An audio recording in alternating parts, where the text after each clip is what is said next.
What would you say to a child who feels like things are harder for them than for other kids? And for kids that feel like things are harder than them, they are. And many of these kids feel like they're they're losing every day. But if it's harder for them, that usually starts with a gift that they have abilities where some things are easier for them than other kids. They may not really notice it or feel it because most of us are going to focus more on what's hard than what's easy. But they they don't have to struggle with this. We can change that. We can help them to just make things easier. And that's really a good way to explain it. They may not feel a big change in themselves. Other people may notice it. But what they might notice is things that were really hard aren't anymore. And life just seems easier and they're able to do things. And they all have goals. They all want things.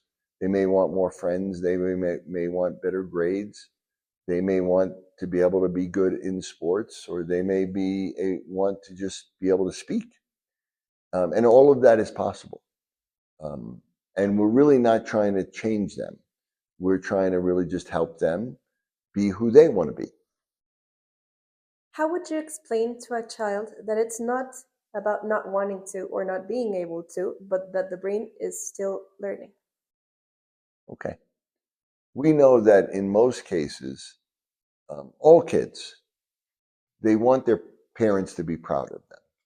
They want teachers to be proud of them. They want people to love them. They want to have friends. They want to be successful. It's the way we're wired as humans. If they can't be successful or they feel like they can't, if they're doing things and it's causing problems and they're getting in trouble, or they can't regulate their emotions, it really isn't their fault most of the time. It's that their brain just has not developed exactly the way it should. It doesn't mean that anything's broken or damaged. In fact, it's usually that areas are very strong. But there are these imbalances that may affect them. And we know that they don't want to do a lot of these things. And in fact, they try to stop, but they can't. And that's where we step in, where we understand what is happening and we understand how to change it. And we understand how to be able to let them be able to achieve their goals and do the things that they want to do, and have a lot of friends and have a successful life and make their parents proud of them and all of those things. And that's really all we're trying to do. If a child struggles to focus, what would you say to help them not feel frustrated? Again, the approach that most people take is more of a how do we relieve symptoms? How do we manage behaviors? If a child can't focus, my first question is why? What areas of the brain create focus? And it's a little bit more complicated than that. When we look at our ability to have attention, there are specific networks in the brain. There's in the right side of the brain, there's what we call the ventral attention network. In the left side of the brain, there's what we'll call the dorsal attention network. The left side of the brain focuses on things that are very small and very detailed and very intense. The right brain focuses on things that are bigger and a little bit more sustained. And we have to have a balance of that focus. We need to have hyper focus sometimes, but then other times we need to be more open in our focus. And so if we see that a person is having trouble focusing, one of the reasons may be that there's an imbalance in that network or that network hasn't fully formed.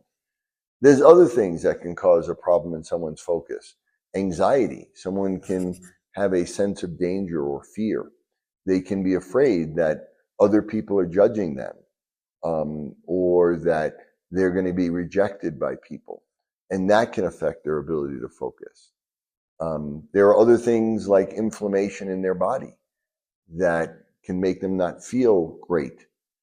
They can have pain or discomfort. and that can affect their focus. They may not be able to sleep at night, and that can affect their ability to focus. So that's where people look at and say, I want a pill for focus. And there is no pill for focus. We may be able to give a pill and for that might temporarily improve focus or attention, but we're not really dealing with the root issue. And that root issue is never in isolation. We never see one person that only has a focus problem. They may have a focus problem, but they may also have a balance problem. They may have a problem with their motor coordination. They may have digestive issues. So there's a lot of other things going on. And that is what is unique about our approach, is we ask that question. And we're not just about addressing one symptom or even a few symptoms. We're always about what is the root cause? What do we need to do to change that? And what does that symptom mean in this individual person? What can a child do when they feel like they get upset or overwhelmed very quickly? When a child gets upset and feels overwhelmed, it's usually because they're not able to regulate their emotions.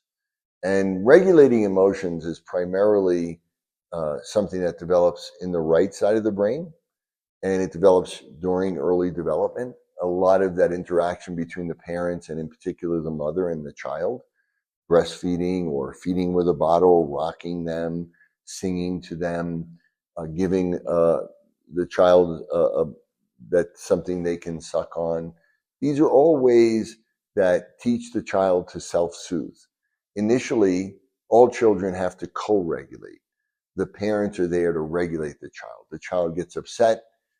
And again, many times this isn't for any particular reason. It's because areas of their brain are triggered where they feel like they're in danger, or they may have pain, or they may have discomfort, or they're hungry, or they need to be changed, or they're tired. And the parents are there to help co-regulate them. As that right brain is developing in the first 3 years, we develop maturity in the networks in the brain that allow us to regulate our emotions, so that eventually a child will self-regulate and they're able to calm themselves. They might do it through sucking on their thumb initially, but eventually they can do it on their own. We get a lot of children that we see that really struggle with that emotional regulation piece. They have extreme emotions, or they only have a few emotions or a couple of emotions, and they can't regulate them, like anger. And they don't want to do that. If we are able to talk to the child in a point when they are regulated, or if we get a child, let's say, that can't speak but can spell, they'll tell us, please help me. They don't want to do what they're doing. They want to be regulated. If they could, they would. And it's not that they're doing it on purpose. They can't help it.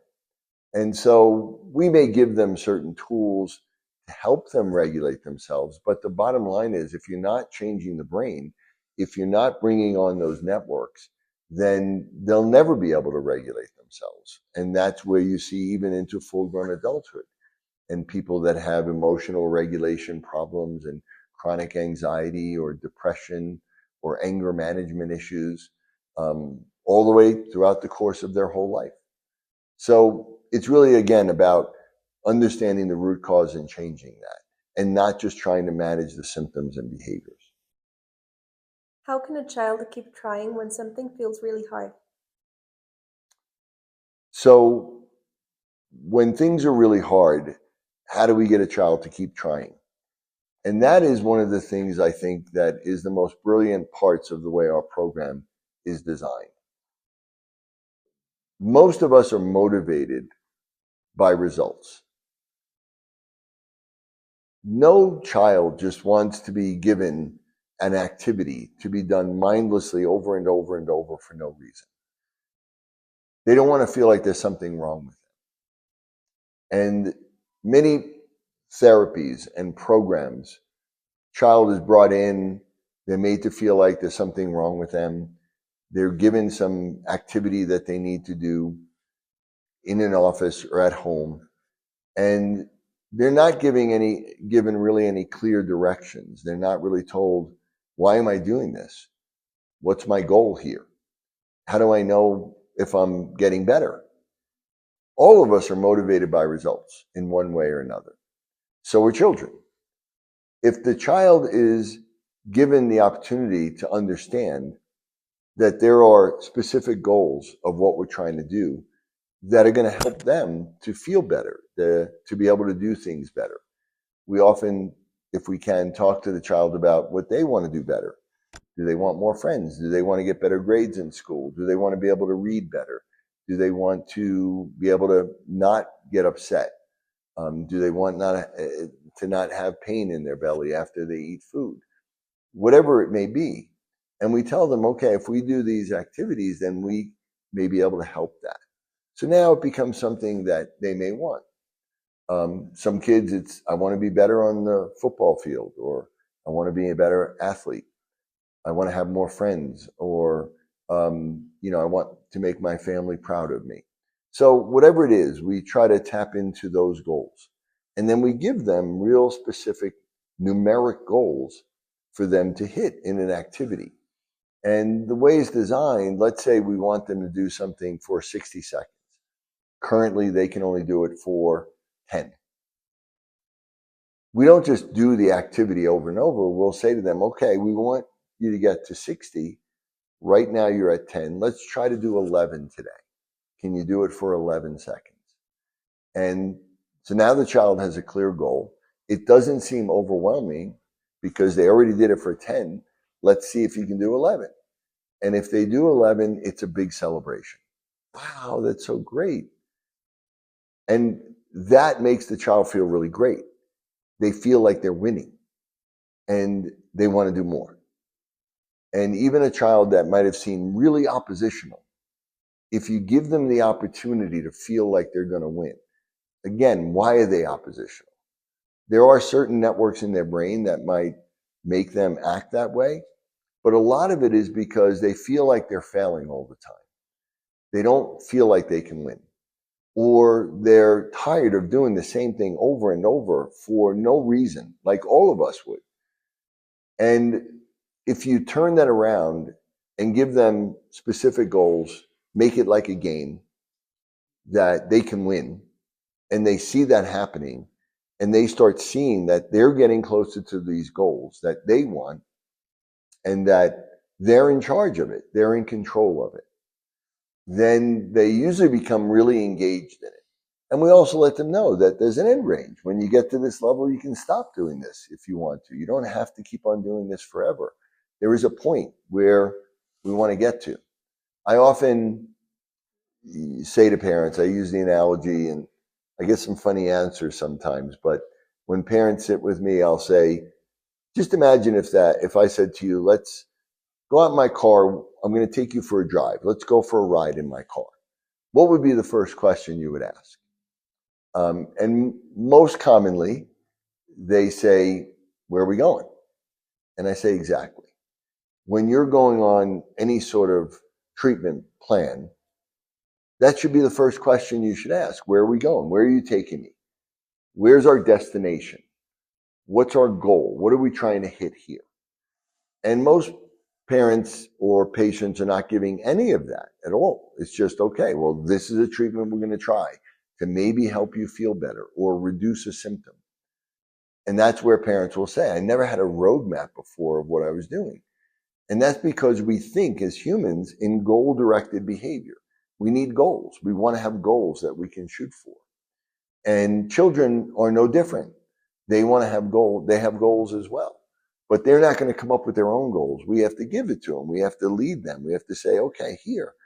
And when you do that, they love that. It's like playing a game.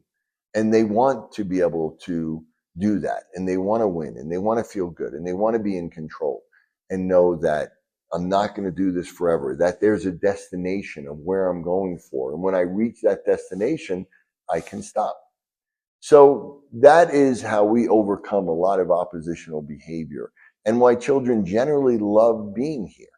And they, I have parents recently that were in New York with us, and They said normally when they would drive up to a therapy center, the child would start crying.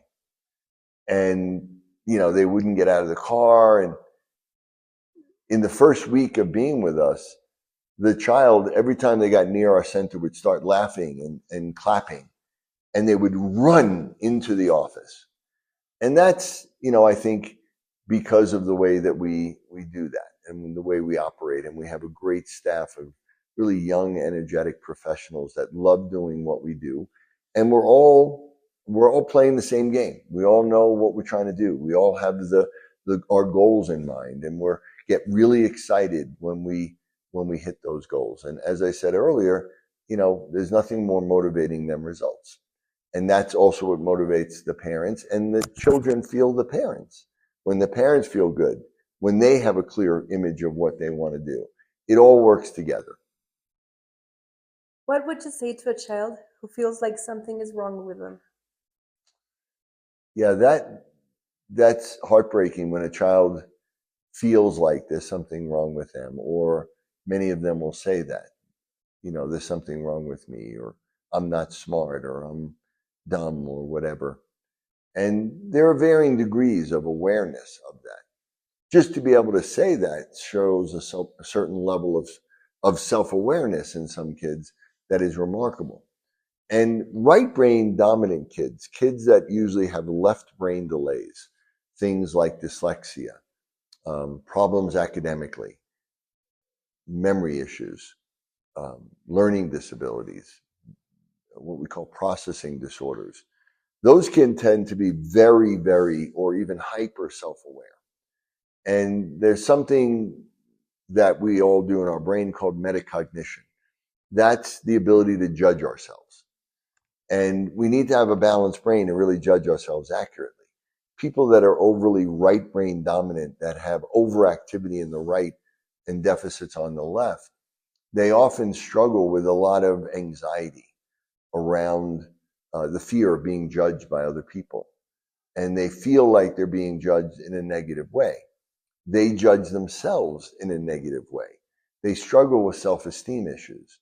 They may even later on have issues with self-loathing or even self-harm later on in life because of those feelings that are overly powerful. That may come with sadness and also, lack of joy and depression.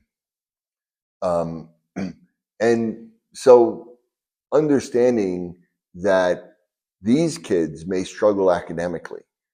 My daughter and I have a podcast called the Right Brain Podcast, WRITE. She's an incredible singer-songwriter in Nashville. And she writes and sings with some of the top people in the world, literally. And we do a podcast because almost everybody in Nashville, all of these incredibly talented singer-songwriters, they were almost all dyslexic, all of them. They had learning disabilities, and many of them struggled with self-esteem because they're so aware of what other people think, and they want so desperately, the right brain wants so desperately to connect to other people that they really fear rejection. And there's even something called rejection sensitivity dysphoria, people that are so fearful of being rejected that it really impacts them. And a lot of that revolves around that self-esteem issue. And even though they're some of the most talented people on the planet and that they're performers, they have this fear of being judged harshly or negatively by other people. And that's where a lot of they might turn to self-medicating or things like an eating disorder or self-harm or cutting themselves or, alcohol or drugs or things like that to try to calm that. And so there are, a lot of kids out there who may feel that way. And we want them to know that it's really not true, obviously, but you can tell them that and they won't believe you. The only way to change that is to change their brain. It's the only way. Medication may temporarily dampen that, but that's not a long-term solution. And so we need to build up areas in their left brain. We need to increase areas of motivation. We need to be able to get them to feel like they're becoming more positive and generate positive emotions. Pride is generated in the left brain, whereas guilt and shame is in the right brain. Too much shame, too little pride, and you don't feel really good about yourself. And that's really what we try to do. We try to understand what is happening. At the same time, we're always telling these children that if they're here, it's because they're actually gifted, which is true. We're trying to make them win every day so that they start building self-esteem and they feel like they can become a better version of themselves. We try to show them how smart they are. Many of these kids that have these severe imbalances, and they might really struggle in one area of academics, but they're incredible in other areas. And of course, all they see is the negative. And many times, especially in a young adolescent, we do these academic tests and their scores are through the roof, genius level. And I'll often bring them in, or our staff will bring them in and we'll say to them, do you feel like you're smart? And they'll say, no. Do you feel like you're smarter than other kids in your school? No. And I'll say, well, I'm going to show you something in this test. And this test shows that you're probably one of the smartest kids in your school, because these numbers mean that you're reading 6 years above your grade level. You're a 10-year-old kid and you're reading at a college level. Yes, you're also struggling with comprehending what you read, and you might be reading below your grade level. But the fact that you're actually doing this at 8 years above your age is unbelievable. And when they see that, it changes them, because here's this objective measurement that tells them that they actually are really smart, but also explains to them why they're not able to show that in every area. And, you know, that for me, I love doing that because I think that really has a big impact on these kids. What would you say to a child so they don't stop imagining everything they can become, even if things feel hard right now? Yeah, I think, you know, for me, the way I live my life is all about goals, setting goals, manifestation, and I try to make that a part of my centers and anybody that works with me, my family, my kids, and so that's a big part. If a child feels like they don't have goals anymore, they don't have dreams, that is heartbreaking to me. And that's where the idea of hope comes in. I think all children naturally dream. They naturally want to have a dream. I say, you know, when you ask most little children, what do you want to be when they grow up? They have an immediate answer. And it's usually 2 or 3 things. And they have no doubt that they could be that. There's no doubt in their mind that they could be an astronaut or, you know, a doctor or a lawyer or a professional football player. Somewhere along the line, we lose that, or people tell you that's not reasonable. You can't have that. And when we look at that, all of that science around that, because I look at everything from a neuroscience perspective, is called the science of self-regulation. Self-regulation is the ability to set goals, to pursue goals, to be able to have the belief that you can actually achieve a goal, to have the motivation to go after it and persist and not give up. And there are specific areas of our brain, in particular of our left brain, that generate that allow us to create goals and give us the motivation. There's an area called the anterior cingulate that gives us the motivation. There's an area called the dorsolateral prefrontal cortex where we set goals. There's an area called the orbital frontal cortex is where we pursue goals and we have the belief. So there are specific areas of the brain.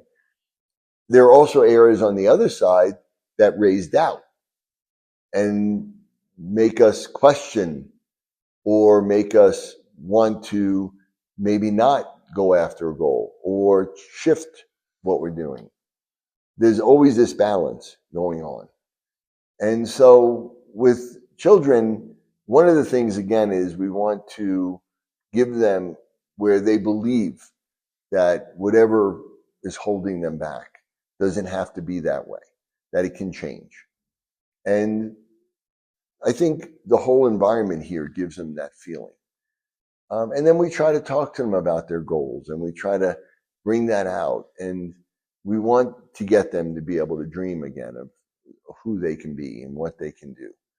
And that really starts with, again, building their self-esteem, making them feel like they're winning and that they can do anything. We also let them know that they are uniquely gifted in an area, and that's really why they're here. It's not that there's something wrong with them by any means. And, we just always tell them that we believe in them. And by doing what we do, they understand that. And they expect their parents to say that. But when they have strangers or people that they're working with that really tell them, we believe in you and you can do it, and then celebrate with them their little victories every day when they're in our center, that really builds that part of the brain. But then literally working on parts of the brain that might be decreased, that allows them to start dreaming and have goals and pursue them and believe that they can achieve them. So there's the way we structure our centers, but then there's also the neuroscience of it, of imagination. The right brain primarily is what generates imagination, allowing them to be able to imagine things and have this creativity. It's all about changing their brain.